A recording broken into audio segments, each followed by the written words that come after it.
Hi guys, welcome back to another read aloud, and you guys can probably guess just by looking at the cover what this book is called. Goldilocks and the Three Bears. This story is probably familiar to you guys already, but it's being retold again. See, it says retold and illustrated by Jan Brett. Jan Brett has written some really great books. And retold, in case I didn't mention to you guys before, just simply means that the author, Jan Brett, is telling an old story in a new way. So, if she's telling it in a new way, tell me, what do you know about the story of Goldilocks and the Three Bears? You've probably heard it before. And who do you think the characters in this folk tale are? We're going to read and find out more about these three bears and the girl named Goldilocks. Let's get into it. Goldilocks and the Three Bears.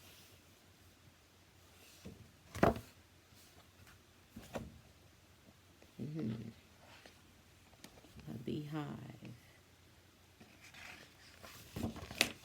Goldilocks and the Three Bears.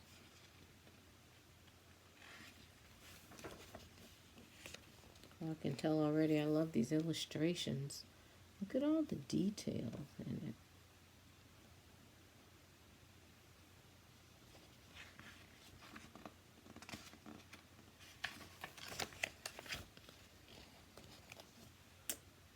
Once upon a time, there were three bears who lived together in a house of their own in a wood. One of them was a little small wee bear, and one was a middle-sized bear, and the other was a great huge bear.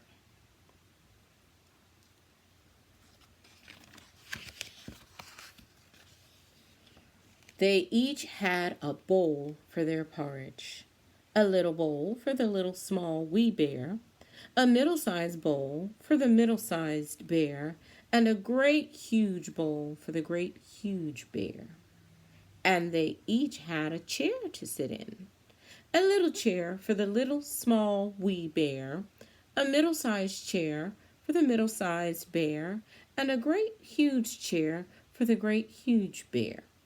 And they each had a bed to sleep in, a little bed for the little small wee bear, a middle-sized bed for the middle-sized bear, and a great huge bed for the great huge bear.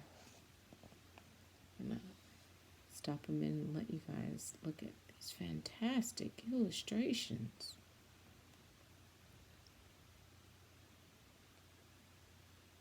Okay, we'll continue to read.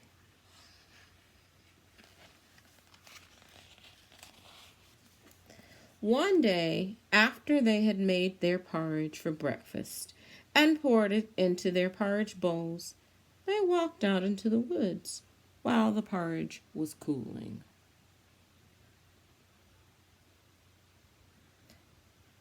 Now, while the bear's porridge or hot cereal is cooling, they go for a walk. Where is Goldilocks on these pages? Notice how the small illustrations at the sides of these pages, some of them show what the other characters are doing at this time. Isn't that neat? Continue to notice that on the next few pages. And while they were walking, a little girl named Goldilocks came to their house. First, she looked in at the window. Then she peeped in at the keyhole, and seeing no one was at home, she lifted the latch.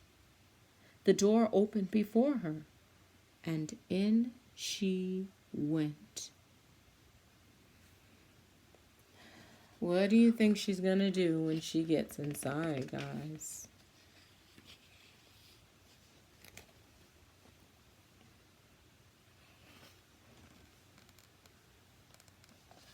Let's read more and find out. How pleased Goldilocks was when she saw the steaming porridge on the table. The sweet smell of the porridge with roasted nuts, honey, and berries filled the room. It was so tempting that Goldilocks set about helping herself. First, she tasted the porridge of the great huge bear, but it was too hot. Then she tasted the porridge of the middle-sized bear, but it was too cold. And then she tried the porridge of the little small wee bear, and it was neither too hot nor too cold. It was just right. She liked it so much that she ate it all up.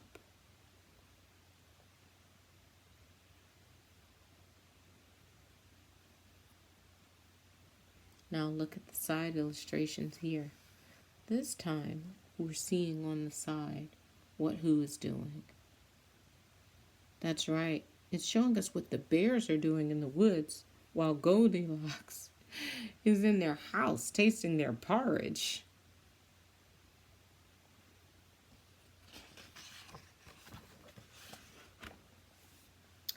Then Goldilocks sat down in the chair of the great huge bear, but it was too hard for her. Then she sat down in the chair of the middle-sized bear, but it was too soft for her. And then she sat down in the chair of the little small wee bear, and this chair was neither too hard nor too soft, but just right.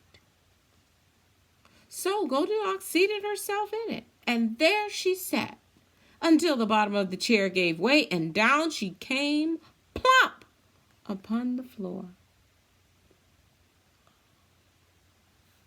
Wow. That's just terrible. She's broken that chair of the wee bear. I don't know about you guys, but I'm already thinking, oh, she is in trouble. She has to be. Then Goldilocks went upstairs to the bedroom in which the three bears slept. First, she lay down upon the bed of the great huge bear, but that was too high at the head for her. Next, she lay down upon the bed of the middle-sized bear, but that was too high at the foot for her. Then she lay down upon the bed of the little small wee bear, and that was neither too high at the head nor foot, but just right. So she covered herself up comfortably and fell fast asleep. Look at how the bed furniture is decorated. I love these illustrations. By this time, the three bears thought their porridge would be cool enough to eat, so they returned home for breakfast. Now, Goldilocks had left the spoon of the great huge bear standing in his porridge. "Somebody's been at my porridge," said the great huge bear in his great rough, gruff voice. And when the middle-sized bear looked at hers, she saw that the spoon was standing in it too. "Somebody has been at my porridge," said the middle-sized bear in her middle voice. Then the little small wee bear looked at his bowl, and the spoon was in the porridge bowl, but the porridge was all gone. "Somebody has been at my porridge and has eaten it all out," said the little small wee bear in his little small wee voice. Are you wondering what will happen when Goldilocks wakes up? I know I am. She's got to wake up at some point, right? Upon this, the three bears, seeing that someone had entered their house and eaten up little small wee bear's breakfast, began to look about them.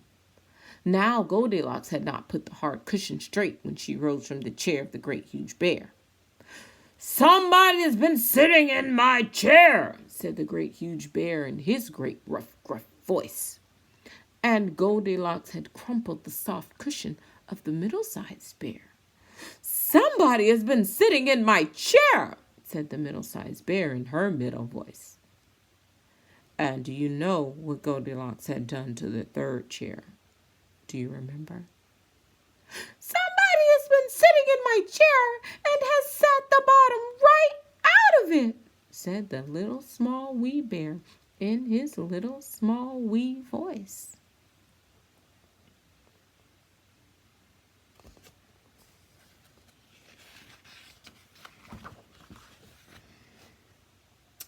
Then the bears thought it necessary that they should make a further search. So they went upstairs to their bedroom. Now Goldilocks had pulled the pillow of the great huge bear out of its place. "Somebody's been lying in my bed," said the great huge bear in his great rough, gruff voice. And Goldilocks had pulled the cover of the middle-sized bear out of its place. "Somebody's been lying in my bed," said the middle-sized bear in her middle voice.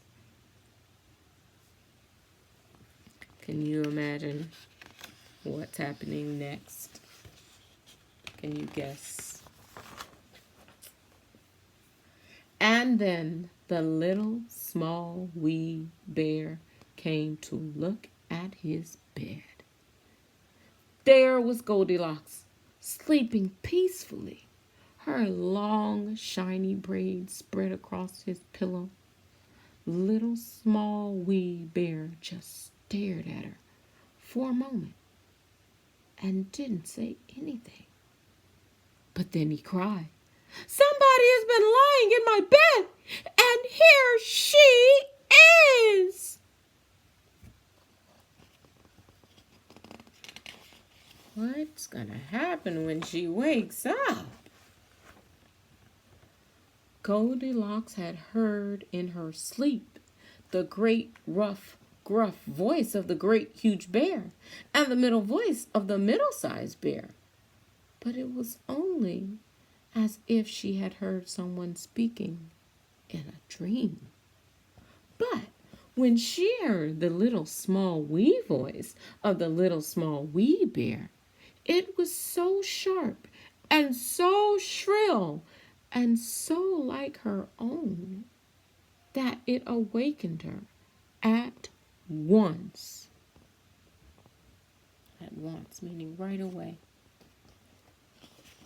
What's she gonna do now that she sees them? Up she started, and when she saw the three bears on one side of the bed, she tumbled herself off the other and ran to the window. Out Goldilocks jumped and ran away as fast as she could run, not looking behind her until she was very far away. Do you think Goldilocks will ever go back to the bear's house? And what happened to Goldilocks afterwards? No one can tell. But the three bears never saw anything more of her. Wow. So, we know by now the characters usually learn a lesson. Tell me, what lesson do you think Goldilocks learned in this story? Of course, I want you to tell me on Seesaw. Guys, do you really think it's thoughtful to be a guest in someone's house when you haven't been invited? And people usually get upset when their things are broken, missing, or messed up by an uninvited guest. I know I would. So, think about that when you answer my question, which is to tell me, again, what lesson do you think Goldilocks learned in Three Bears? In Goldilocks and the Three Bears. I'll see you on Seesaw.